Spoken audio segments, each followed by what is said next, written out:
ادامه بخش چهره‌های ماندگار.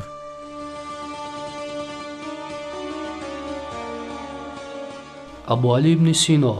ابوعلی ابن سینا متفکری ابدزنده.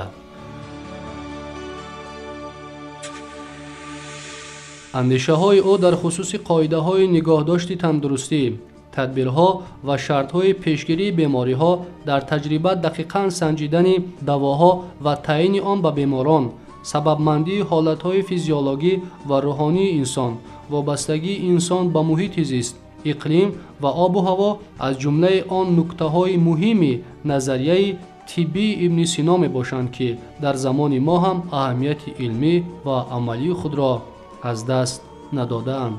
القانون ابن سینا اثر مکمل انسیکلوپدیا میباشد که در دوام عصرها کتاب روی میزی طبیبان بود و حالا هم این رسالت را اجرا کرده میتواند. خودی همین دلیل از بزرگی و شهامت جهانی ابن سینا شهادت میدهد که بعد از 100 سال وفات او القانون به زبانهای اروپایی ترجمه شده سال 1544 اولین بار از چاپ میبراید.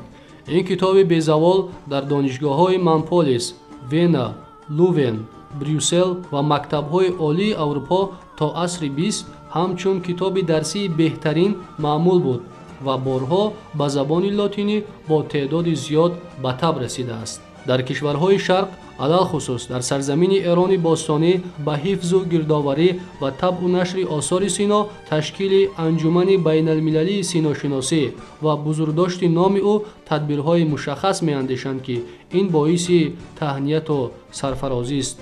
بسیار عالمان و فیلسوفان اروپایی و حکیمان و دانشمندان شرق ابن سینا را استاد خویش دانسته با اثرهای طبی و فلسفیش شرح‌ها نوشتند که از نفوذ و اعتبار جهانی این شخصیت بزرگ گواهی می‌دهد. زندگی و آثار ابن سینا این مکتب جسارت، تنتنه علم و خرد، انسان دوستی و خودافروزی برای بخت و سعادت انسانیت است.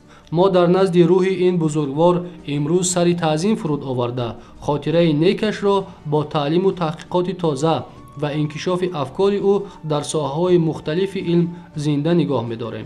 حکومت تاجیکستان و خلق تاجیک به نشان سپاس و قدرشناسی این فرزند فرزانه و پرشرف خود در کشورمان به نامش چندین خیابان‌ها، دانشکده و ناحیه‌ها را نامگذاری کرده جایزه بانفوذ علمی را به گرامی داشت او تأسیس داده است. مجسمه بزرگش یکی از زیباترین خیابان‌های شهر دوشنبه را آرا داده تجسم خرد و بزرگی ذکاوت اوست.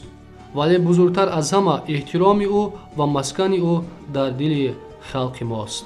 با قول عالم توانای آلمانی بورخارد برنتس، تاجیکان در مثال ابن سینا فرهنگی بلندپایه خلق‌های آسیای مرکزی را تجسم نمودند.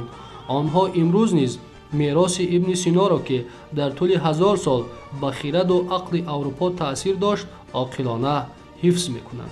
ابن سینا پرچمبردار بیداری افکار ملی و بنیادگذار پایدیوار علمی 1000 ساله ماست. از این رو به مرکزهای علمی ما ضرور است که آثار این علامه بزرگ را پره به زبان تاجیکی به تب رسانند و به زبانهای دیگر ترجمه کنند. حمد و ثنا به ملتی که چنین ابرمرد را به عالم تمدن اهدا نموده است.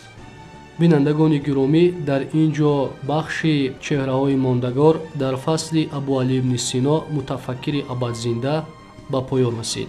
شما را در بخش‌های دیگر با شخصیت و روزگار ناصر خسرو، سخنور بزرگ و مرد اندیشه آشنا خواهیم کرد.